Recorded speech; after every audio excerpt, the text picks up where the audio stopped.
Article.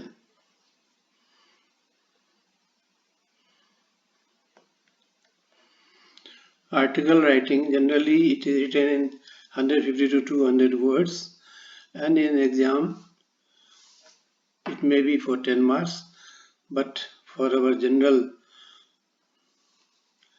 writing the marks is not important over here.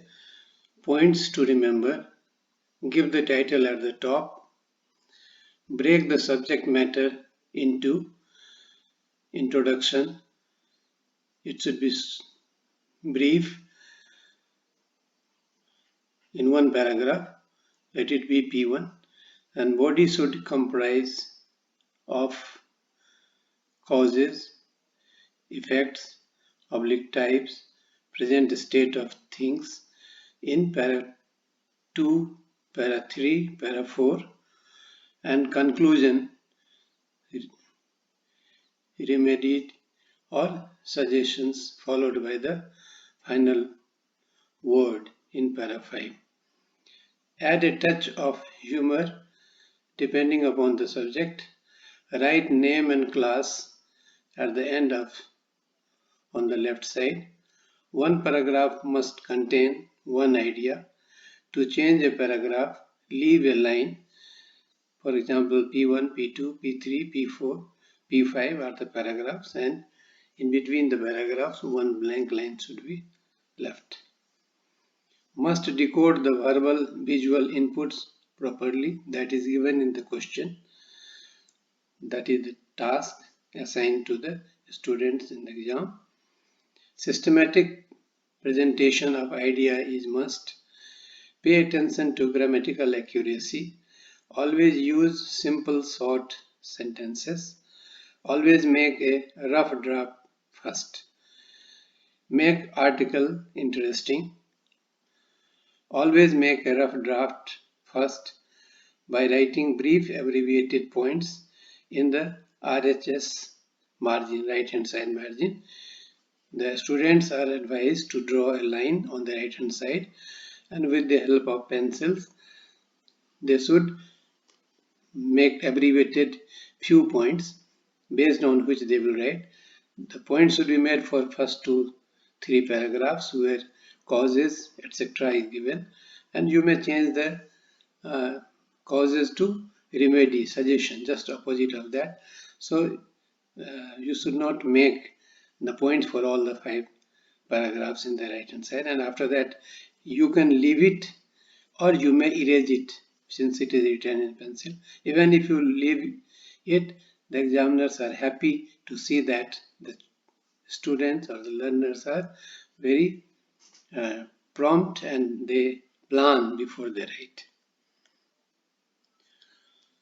Child labor by Komala Ben. Childhood is the golden period of man's life. Children need love and affection for growth and development. However, child labor is the tragic irony of Indian social life. About 10 million children are employed in unhealthy, hazardous, and dangerous trade and industries.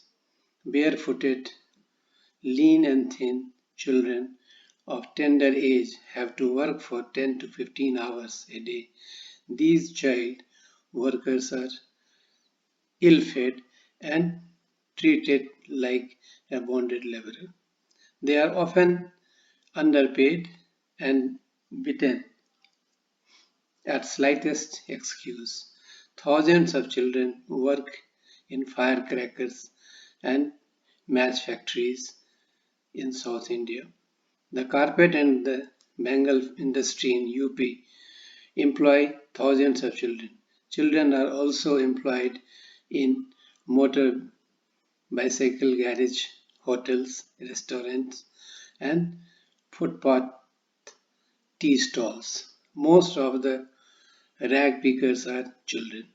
Poverty and lack of education of parents are the main reason that compel many poor parents to send their children for work.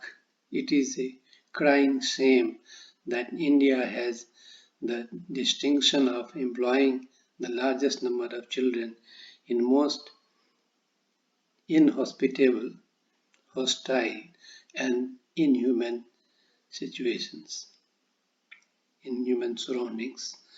This evil should be stopped at once by adopting the following measures.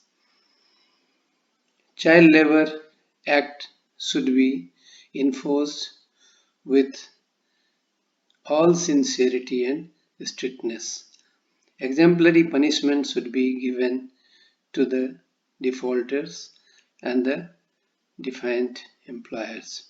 Third, the poverty alleviation program should be enforced most seriously to eradicate poverty.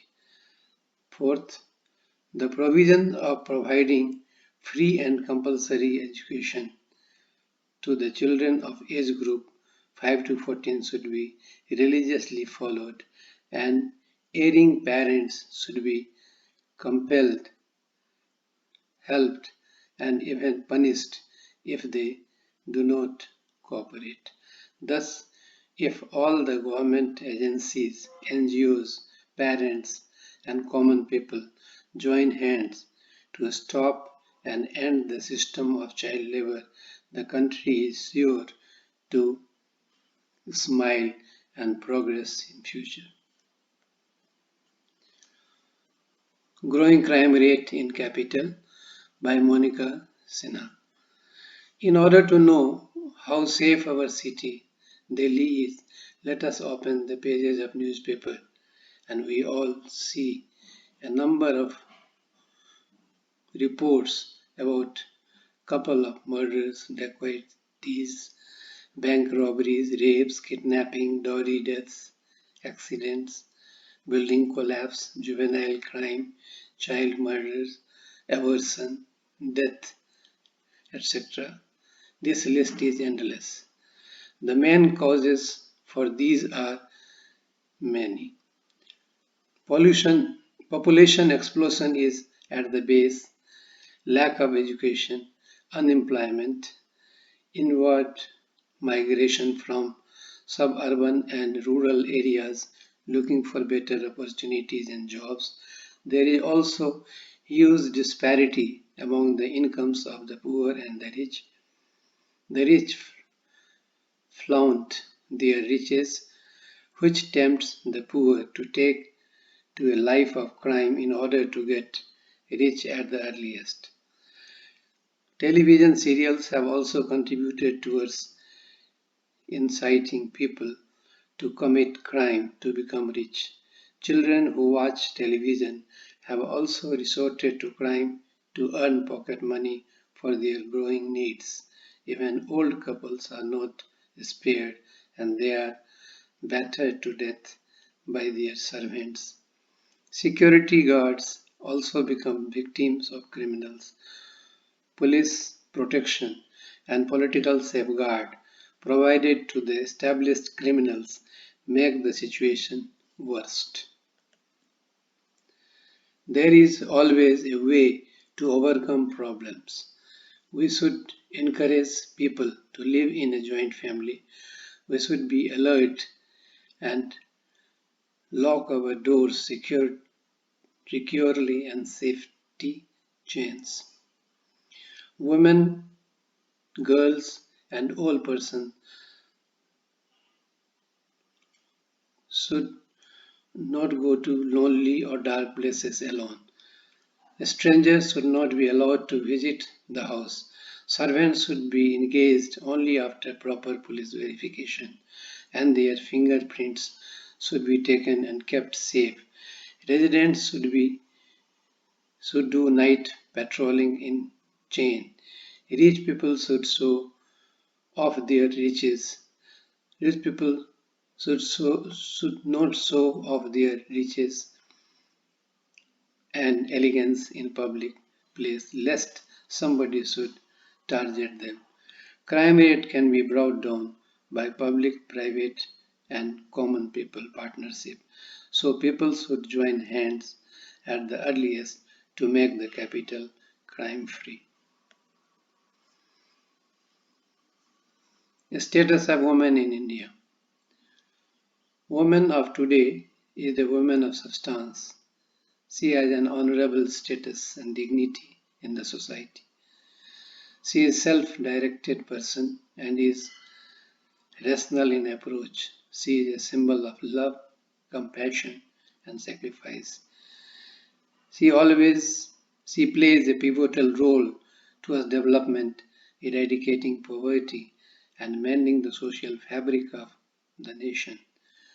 Women force constitutes about 50% of our population. Nevertheless, a majority of women are still targets of oppressive traditions, superstitions, exploitations, corruption,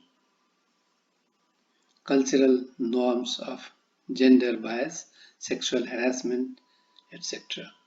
They are not allowed to enjoy the rights and opportunities bestowed on them in the male-dominated world. Even when we are running in the 21st century, it is painful to learn that women's education has not received due care and attention from planners and policy makers. The main factors affecting girls' education are lack of awareness, illiteracy among parents, negative attitude of parents towards sending girls to schools, restrictions on mobility, especially after puberty, early marriage, and poverty, to name a few. The need of the hour is to emphasize on female literacy as it affects the progress of society as well as the nation. An educated woman in family would ensure education of family itself. Therefore, awakening at grassroots level is required for empowerment of women. It is rightly said, if we educate a boy, we educate an individual. If we educate a girl, we educate a family. The women should be associated with all decision-making bodies starting from grassroots to national levels, and this would surely revolutionize and transform the community and the nation at large. Kindly subscribe this presentation, and if you have any comment, you may kindly drop it. You can also visit my website www.englishontipscom. Thank you.